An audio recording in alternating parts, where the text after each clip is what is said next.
All right, time for a follow-up video on the random guy that showed up to my house right there last night at 10:30.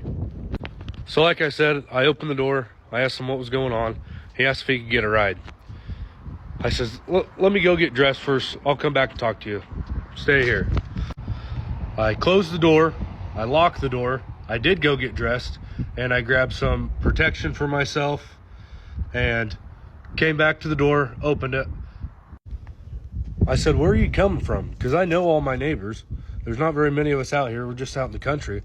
I said, I don't recognize you. He says, well, I'm coming from my grandparents' house. And he told me who it was, and they live a couple miles away. I said, okay, well, that might be believable. I says, well, why don't you tell me why you left? Can you tell me why you left their house and came to my house? He says, he didn't want to get into it. He said, no, I'd really like a ride. And he didn't seem like a threat, but you gotta be safe. I had my wife and my kids inside. I says, why don't you tell me what's in that book bag? He had a backpack on. Well, tell me what's in the bag. He says, Bible and clothes. I said, you don't have any weapons on you? He says, just this knife. And he pulled out a pocket knife. Okay. Now at this time, what would you do?